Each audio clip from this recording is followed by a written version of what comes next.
Well, good afternoon, everybody. Once again, welcome to Syracuse Basketball Postgame, presented by Krause Health. My name is Brent.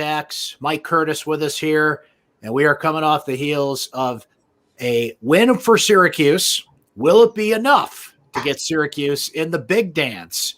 But they've got to win in the ACC Tournament, a convincing win over NC State in lovely Greensboro today. Final score 89-68, a wire-to-wire win for Syracuse basketball.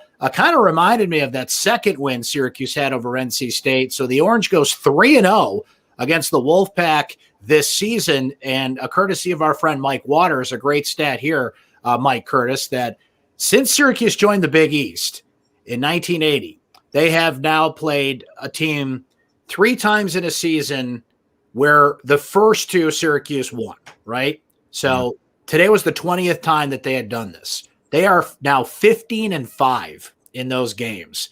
So the old myth of it's hard to beat a team 3 times in a season, not in Syracuse's case here. A convincing win over NC State. And Mike, I'm going to get your thoughts from the Orange perspective here, but you just came out of the NC State locker room.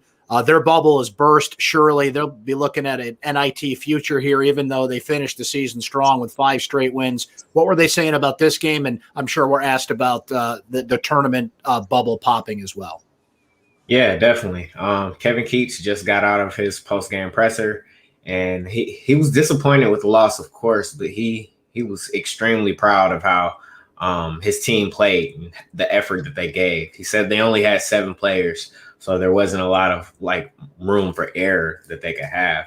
But he definitely wanted to give Syracuse a lot of credit. He said that team would have been tough for a lot of people to beat today, especially the way Buddy Boeheim was shooting. And he said, without Thomas Allen and Devin Daniels, it's hard to play against that 2-3 zone without them. So that was Keats. DJ Funderburk, he said they were flustered by the Syracuse defense. They just couldn't get into much of an offensive rhythm, and it showed because they weren't able to knock down shots. They said they wanted to contain Boeheim, but they let everyone else. But Boeheim got going, and not let alone Boeheim, they let everybody else find their shot as well. But it pretty much just comes down to it's a difficult matchup because of the zone, and they're shooting from the 3-point line. You mentioned the performance of Buddy Boeheim. He has 27 points in this game. He had 20 of those points in the first half. And we're going to go over some other key numbers here shortly. But, Mike, I'm going to say it right here, right now. This is an NCAA tournament team. I don't care what happens tomorrow against Virginia. Look, Joe Lunardi and Jerry Palm and all the bracketologists in the world can talk about look tests and quad rankings and net rankings and all this stuff. I'm sorry. That's a tournament team. That's a team that has played its best basketball down the stretch. They've lost 2 games in 5 weeks. And, Mike, I wasn't saying this 2 weeks ago, okay? I've gone a complete reversal on this, but the results are the results. Syracuse has won the games they've needed to down the stretch. They beat North Carolina. They beat Clemson. They win this game today. And you want to go by look test? That looks like a team. And what are we talking about here? We're talking about one of the last teams in. We're talking about a 12-11 seed potentially. And we've seen what Syracuse can do in recent years when you just kind of slip them in the tournament. They usually kind of justify their presence in the NCAA tournament. So I wonder if you agree. To me, no matter what happens tomorrow, this is an NCAA tournament team. What do you think? Yeah, I definitely think they should get a bid in the NCAA tournament. Now, if they would have lost, we would have been having a different conversation. Absolutely. That's how razor thin this was. Yeah, that's how it goes. So I actually asked Joe Lunardi, how many wins will it take to get Syracuse in? And he kind of went back and forth about how he hasn't been as right about Syracuse in the past. But he said a loss would have had him out, and they probably wouldn't have made the tournament. But you're right. They're playing their best basketball of the season, and it's pretty interesting because they've been relatively inconsistent throughout the season. Yeah. But they're finding that groove right when it matters, right here in the ACC tournament. Buddy Boeheim was as hot as fish grease today. At one point, I think when he got fouled on that last 3-pointer, I was like, oh, they're definitely going to win this game. You could sense it. And Mike, this reminded me of the second NC State game that Syracuse played because that was a wire-to-wire game. They moved the ball well. They had 19 assists in this game. Their defense has really come on as of late, but it started to really come into form in that second NC State game. Listen, this is just a team that's locked in and playing its best basketball when it really needs to be. But this is not just a look test thing. Yeah, you can give me that quad one record. Syracuse had a weighted quad one record when it came to playing teams on the road. Okay. They lost 2 opportunities for games that may have ended up in quad one, but certainly would have been great wins had they had the opportunity to play Louisville and Clemson at home. And Syracuse only lost 1 game at the Carrier Dome this year. So I think that has to be factored into the conversation. They're 11-2 in quad 2 and 3. And Jim Boeheim has made this point, and it's a point I agree with, Mike. So let's look at Clemson, for example. Clemson, because that ends up being a game at home for Syracuse, they're like 35th in the net rankings at the time. So that doesn't qualify as a quad one win. But that's a quality win. That's one of the best teams in the ACC, right? There's a big difference, I think, between team 35 and team 68 in the net rankings. I think Syracuse has enough quality wins, but I think the key, Mike, is there's not a bad loss on that schedule. There's not. Syracuse has gotten into the tournament, mind you, not in a disjointed season where games got pushed aside due to COVID, but there have been teams that have gotten in the tournament with worse losses than Syracuse on their resume. So I don't want to hear about Drake. I don't want to hear about Colorado State. I don't want to hear about Utah State. Syracuse is a tournament team, flat out, period. Put them in. Yeah, if they would have taken a loss to one of those earlier non-conference opponents like Bryan or Ryder, we'd definitely be having a different conversation. But I definitely think Syracuse is a tournament team. It's funny because when I was on that call with Joe Lenardi and Charlie Cream, who's the women's bracketologist expert from ESPN, it was interesting because they kind of said that they can't take into account the pauses and the difficulty with COVID that every team has pretty much had because every team has had to go through it. So if they had to make an exception for one team, then you got to look at the other team and say, oh, well, they were impacted by COVID as well. They lost a couple players to this game for this big game as well and lost. So, well, that's that was really interesting to hear. Yeah, I get what they're saying on one hand, but on the other, it's a cop out because everybody did go through it. So, what's the determining factor when they talk about getting in the tournament? Quality games, quad one games. Well, Syracuse lost chances against those quad one teams in Florida State and Louisville potentially. Those were home games, so they might not have fallen in that category. But here we are with Syracuse. Mike, they can shut everybody up tomorrow if they beat Virginia. And we'll get into this Virginia matchup coming up a little bit more because if they win that game, they are unequivocally in the tournament because you had beaten the best team in the ACC, the number 1 seed, like all bets are off. They are absolutely in without a shadow of a doubt should they win tomorrow. So let's look at this win a little bit more. Let me throw some numbers out there, Mike, and then we'll respond to some of your great comments. Appreciate everybody checking in on this Wednesday afternoon with us today. Buddy Boeheim was the man today. 27 points. He was 6 of 12 from 3-point range, 10 of 16 overall on the day. Joe Girard with a nice scoring day, 14 points for him. He didn't particularly shoot that well. He was 4 of 12, got to the free throw line a few times. But you know what, Mike? Joe looked just like a confident player today, looked like that backup you need, that third guard that Jim Boeheim talks about a lot. Kadari Richmond didn't get a lot of run today. I wonder if that had something to do with his knee and kind of balancing that out. But look, I think Girard takes some bad shots sometimes, and there's some things I can nitpick about his game. But look, he put up 14 points today, and that's what you need in that backcourt. Yeah, he looked like a guard or a starter that wasn't concerned with like looking behind his back to see if Boeheim was going to check Richmond. That's right. He definitely looked more comfortable, more aggressive out there from the jump. You saw him get a couple of layups there early in the first half, and he was able to knock down 1 3, I believe. Two. Yeah, 2, right. Yep.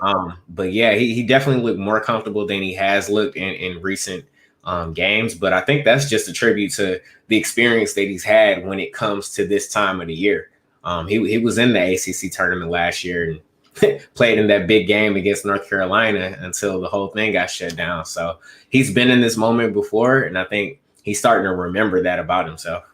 Alan Griffin with 12 points on the day in his first ACC tournament game, 5 of 9 from the field and a couple of threes, 8 rebounds, 5 assists.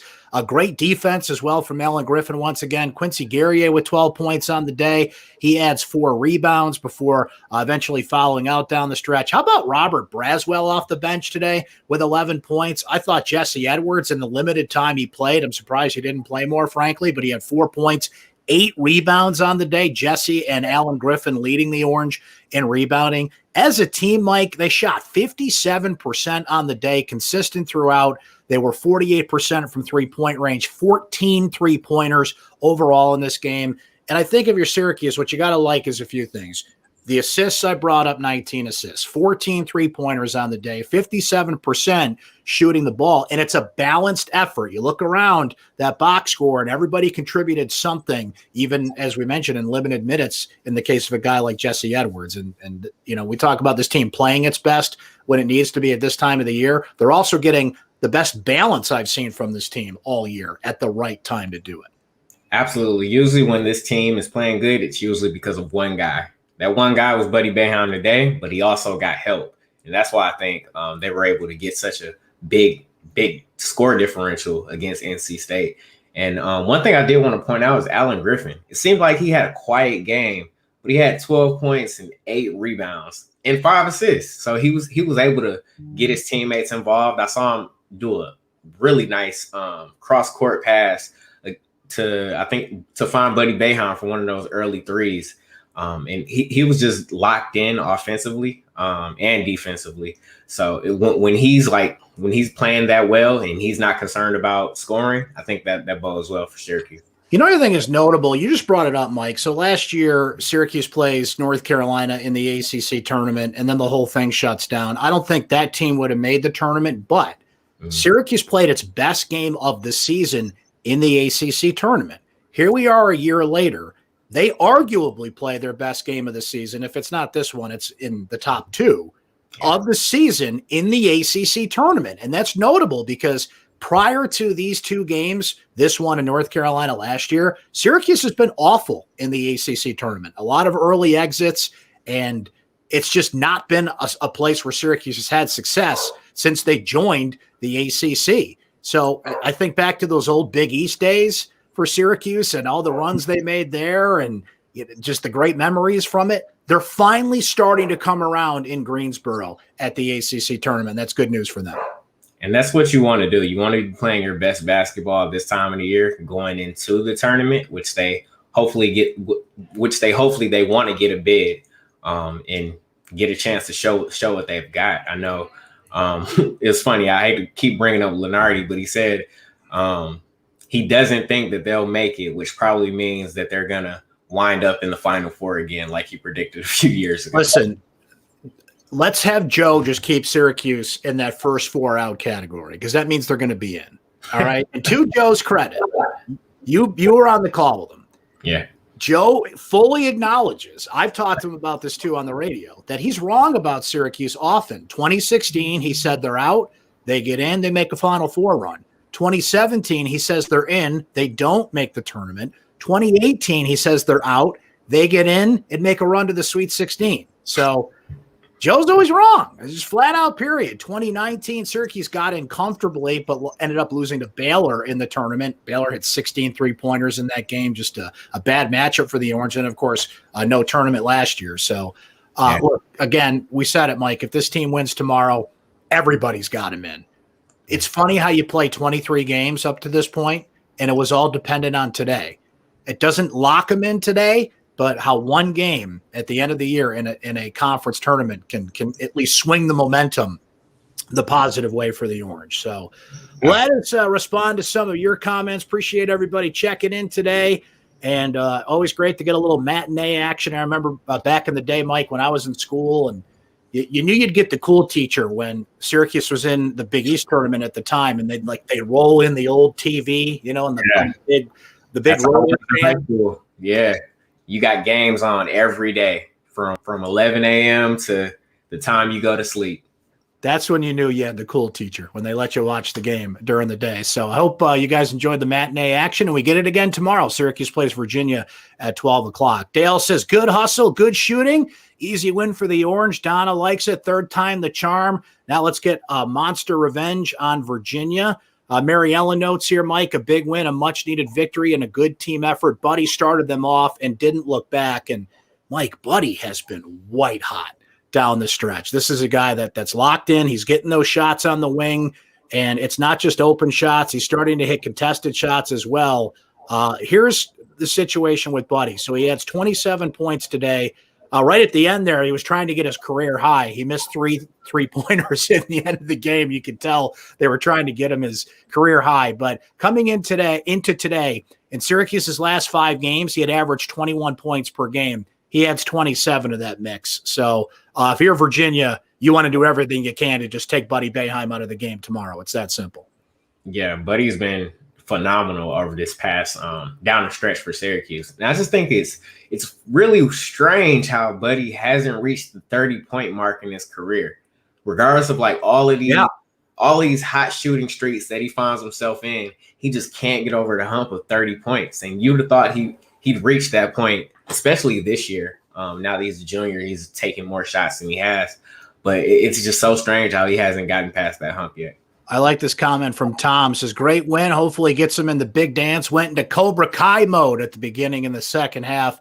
And all the best from lovely Cooperstown. Great town, of course, home of the Baseball Hall of Fame, but lots of great things in Cooperstown. And, yeah, Cobra Kai mode. Strike first, strike hard, no mercy, sir. And that was the kind of game it was. Wire to wire. We haven't seen that a lot from Syracuse this year, Mike. They'll have a good second half after a bad first half. Parts of games will be good. But the 2 most consistent wire-to-wire games they've played this year have both been against NC State. There's something about, that NC State defense. It's a lot of pressure. It's a lot of, it's just straight-up man-to-man. They went to the press a lot, zone press. None of it worked. Syracuse just found a way around their defense throughout the game. Yeah, it worked a little when they first started because I think Kadari Richmond tried to dribble out of it, and he had that bad turnover that caused Boeheim to kind of pull him. So once Boeheim got Gerard back in, I think they found a way to maneuver around it for sure. Shout out to Brian here in the comments, who also is a frequent person that I see on Twitter in my Twitter feed. And he makes a good point. 6 blocks for Syracuse, none for NC State. This is a team that's consistently blocked shots, gotten steals, and their leading shot blocker this year is Alan Griffin. Had another terrific one today. And look, NC State's got Manny Bates. They've got Funderburk. They've got some size, but couldn't block any Syracuse shots today. Yeah, just when you think Alan Griffin is probably about to get dunked on because of his height, right, he comes up with a big block. And I don't know how he does it, but he has a good awareness of where to go, where to reach for it when he's trying to block shots. So tomorrow, Syracuse gets Virginia as we quickly turn around and get ready for another matchup in the survive and advance mode that we are in here, Mike, in the ACC tournament and hopefully into the NCAA tournament from a Syracuse standpoint. Yeah. Virginia was interesting because down the stretch, they started to struggle a little bit. They hit a skid. They lost a few games, but they were able to recover just in time to win the ACC. Florida State loses at the end of the year. Virginia wins the league. Again, Tony Bennett and Virginia do their thing. They're the number 1 seed in the ACC tournament, got the double bye, and get Syracuse tomorrow. And this has always been a tough matchup, yet Syracuse has been able to win a couple of games against Virginia in recent years. But anytime they beat Virginia, it seems to come down to the end. It's a buzzer-beating shot. It's an incredible second half. That 2016 run to the Final Four comes to mind. But most of the time, Mike, this is not a team that Syracuse wants to see. It's going to be a big contrast between this game today and what they're going to see out of Virginia tomorrow. Yeah, and last time these 2 teams played, Huff. That's all. That one word. All you have to say is Huff. He really gave the Orange problems with his shooting and interior offense. So it'll be interesting to see how they pull it, if they pull it out tomorrow. Well, and here's a big difference. And I remember I asked Jim Boeheim about this after the game, and I got the Boeheim snarl about this. But look, Jesse Edwards is playing a heck of a lot better. Jesse did not play. I might be wrong on this. He didn't play a lot in that game if he played. It was only a couple of minutes. And here, Jay Huff, as you said, just destroyed. He didn't play at all. I didn't think he got into that game. So now Jesse's playing. And, Mike, there are times when you've got Jesse in, Braswell in, depending on who else is in the lineup, that's that 2-3 zone at its best. When you go through that back line and you got Braswell, Jesse, Quincy, maybe Allen on the wing, or yeah. Kadari at times up on top. There's a lot of long players covering ground in the 2-3 zone. So Jesse could be a big difference in this game, and Braswell could be a big difference because now Syracuse is getting enough contribution off the bench. Yeah, Jesse was a big reason why they got off to a hot start today, or was able to prevent NC State from scoring down low and out there on the perimeter. So whenever he's in there, he's definitely deflecting shots. He's impacting shots. You got to take a chance on him because he's playing his best ball of the year as well. Now that he's like actually getting the opportunity. I think Josh makes a good point here in saying if Buddy struggles tomorrow, someone else needs to play. Yeah, I think you're going to need. It's going to be hard for Joe to contribute, honestly, because I think Virginia plays a tighter defense. If Buddy's shut off, now you're looking for maybe more inside play from Quincy, for Allen to combine his outside shooting with inside play, and the names that we mentioned there, getting something offensively out of Jesse and Braswell, who not only, Mike, Braswell's starting to show all parts of his game. We know he likes to shoot that three, hit 1 or 2 in this game, I believe. One right at the shot clock. One at the buzzer. Yeah. That was at the end of a terrible offensive sequence. It was. But he hit the shot, so you got to give him that. But he also fought inside for a rebound today. His inside game is better. And I'll tell you what, Mike, of all the players out there, he understands the rotations in the zone probably better than anybody. Yeah, I agree. Let's see. There was another. Doug had a good comment here, too. The offense was the best it was all year. Syracuse spread the court, came off ball screens hard during the regular season. They were not as crisp on offense. I just hope they keep that up against Virginia. They're going to have to, Mike, because you want to move the ball well against Virginia. They will test your patience, right? NC State, I think it's a little easier to move the ball on them in one sense if you can kind of get ahead of that man-to-man defense. The pack line defense, it will test your patience. We just mentioned that Braswell buzzer at the shot clock horn. Yeah. There's going to be a lot of those possessions tomorrow. So to just do that and get ready in a short period of time, that's what makes a postseason tournament like this great, because you just have to forget this win. You got to flush it immediately and hone in on a completely different style of play. Exactly. And even though they didn't really need Kadari Richmond today, I think he'll be vital tomorrow, especially to contain Sam Hauser out there on the perimeter. If we remember from the last game, he hit 7 3-pointers against this team. So you kind of need a perimeter defender out there to kind of limit those 3-point shots. No question about it. So that's when we will meet again. Mike and I will be right back here with you tomorrow after Syracuse takes on Virginia. That is also a 12 o'clock tip time. And we'll see if Syracuse can lock in an NCAA tournament bid. I think this should be enough.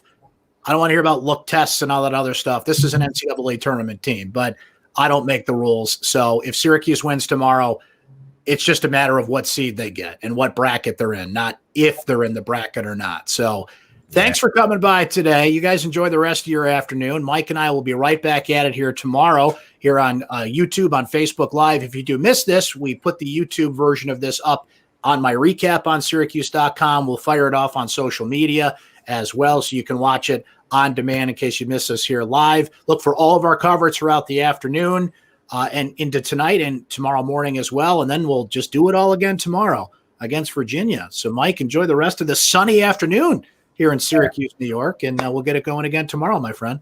Yeah, we get one more show. At this point, we're just banking on if Syracuse wins or loses now, but we'll definitely be back tomorrow. And if tomorrow is the end, we'll be here for Selection Sunday. That is correct. I'm glad you brought that up. So one way or the other, no matter, we're surviving and advancing too here on Syracuse Basketball Postgame presented by Krause Health. But Mike and I are going to do a Selection Sunday recap. Probably give us like 20 minutes to look at the bracket, kind of play it out a little bit, see what things look like. But hang out Sunday night, mark these channels, because Mike and I are going to come on live no matter what happens, whether they're in or out of the tournament, and we will talk to you then. But in the meantime, we will talk to you after Syracuse and Virginia tomorrow. Enjoy the rest of your day, everybody. See you later.